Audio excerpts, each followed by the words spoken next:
Shalom, selamat pagi. Dimanapun Bapak Ibu berada, doa saya kita semua tetap dalam keadaan baik, sehat, dan hidup kita biarlah selalu memuliakan Tuhan.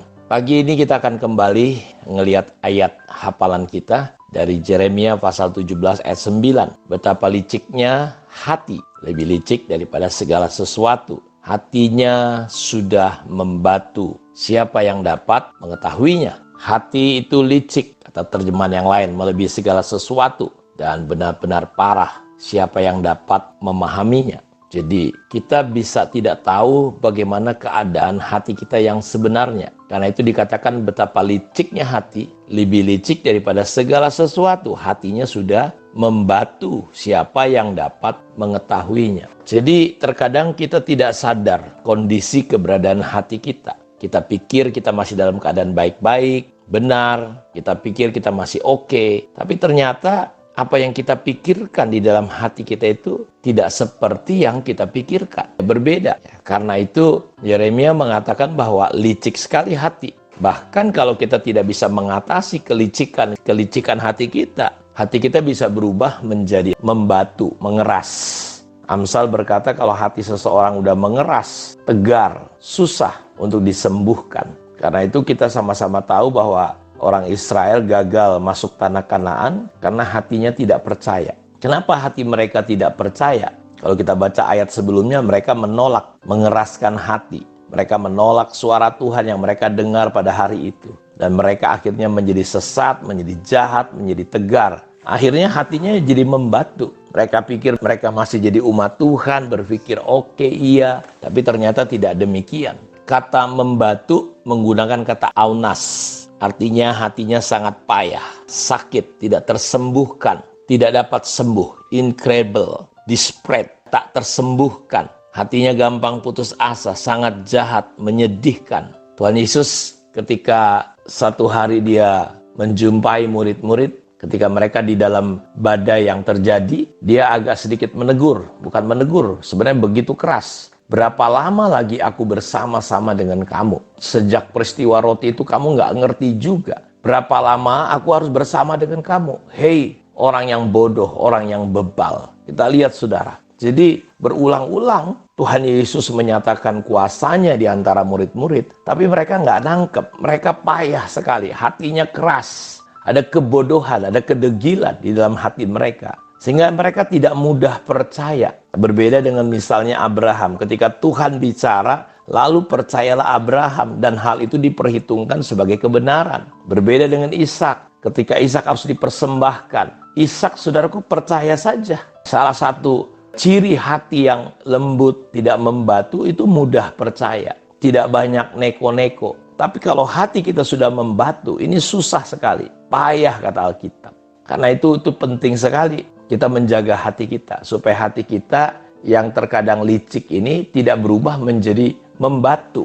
Karena bahaya sekali. Karena itu hati-hatilah dengan hati. Hati-hati dengan hati kita. Jadi hati adalah kehidupan batin kita. Dia mencakup apa? Keinginan, perasaan, pikiran, imajinasi kita. Dan dari dalam hati kita itu dapat mengalir yang jahat, yang buruk. Dan akibatnya orang bisa mementingkan diri sendiri dan tidak mengikuti kebenaran. Dan hati manusia kalau sudah membatu, rusak, tidak dapat diperbaiki atau diubahkan dengan kemampuan, kekuatan diri kita. Karena itu satu-satunya cara Bapak Ibu untuk hati kita. Kita perlu mengalami kasih karunia Allah. Kita perlu mengalami Kristus seperti misalnya Paulus, semua murid-murid mereka mengalami terobosan ketika mereka secara pribadi mengalami Tuhan. Wanita berdosa itu hidupnya berubah. Dia bisa berkorban, melakukan sesuatu yang tidak bisa justru dilakukan oleh banyak orang. Dia pecahkan minyak narwastu. Kenapa? Karena hatinya dia bawa kepada Tuhan Yesus. Di situ hidupnya berubah.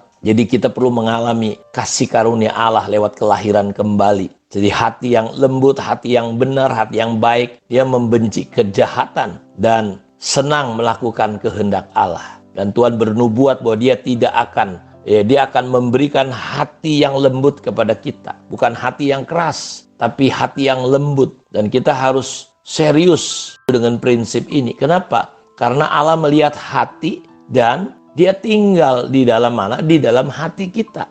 Saudara harus perhatikan baik-baik. Tidak tahukah kamu adalah bait Allah. Jadi Allah melihat hati dan dia tinggal di dalam hati manusia. Ketika pemilihan raja di keluarga Isai, Samuel melihat, wah ini hebat sekali ini, Yoab ini. Dia berkata ini yang cocok raja. Tapi Tuhan berkata jangan. Manusia melihat rupa, tapi Tuhan melihat hati. Kenapa kita harus jaga hati? Karena Tuhan melihat hati. Bahkan firman Tuhan berkata matanya menjelajah ke seluruh dunia, mencari hati manusia yang bersungguh-sungguh terhadap Dia. Jadi Bapak Ibu perhatikan, Allah melihat hati kita, jauh ke dalam hati kita. Saudara bisa tutupi dengan apapun, tapi Allah melihat hati. Yesaya mengatakan bahwa Allah tinggal di tempat yang maha tinggi, di tempat yang kudus, di tempat yang suci. Tetapi dia juga tinggal di hati yang rendah, di hati yang remuk, di hati yang hancur. Untuk apa? Untuk memulihkan, membangkitkan, memberikan semangat. Karena itu disinilah kita perlu hati-hati dengan hati kita. Karena hati kita itu diperhatikan oleh Tuhan.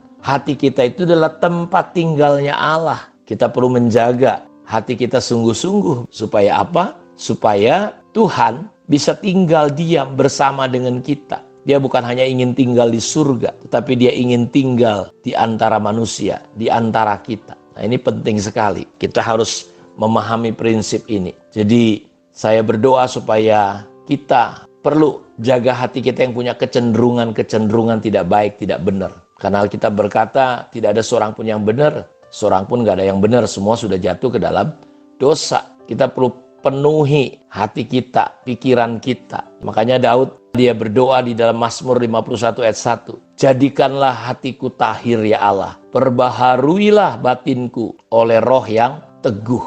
Daud minta supaya hatinya diperbaharui. Perbaharui batinku dengan roh yang teguh. Jadikan hatiku tahir ya Tuhan. Jadi ketika kita belajar Bapak Ibu untuk imajinasi, motivasi, persepsi kita, Roh Kudus ingin menuntun kita. Karena bagaimana kita berpikir-pikir, bagaimana hati kita, maka jadilah dia akan seperti yang kita pikirkan, seperti yang ada di dalam hati kita. Karena itu kita perlu menjaga hati kita. Kita perlu membiarkan Roh Kudus seperti Galatia 5 ayat 16. Hiduplah oleh roh, maka kamu tidak akan menuruti keinginan daging. Jadi ini kunci, karena hanya Roh Kudus yang dapat mengubah segala sesuatu. Dia yang mengajarkan segala sesuatu kepada kita dan mengingatkan kita semua yang telah dikatakannya kepada kita. Saya mengajak kita semua Bapak Ibu, bahwa kita perlu serius dengan hati kita. Kita perlu hati-hati dengan hati kita, karena kita menyadari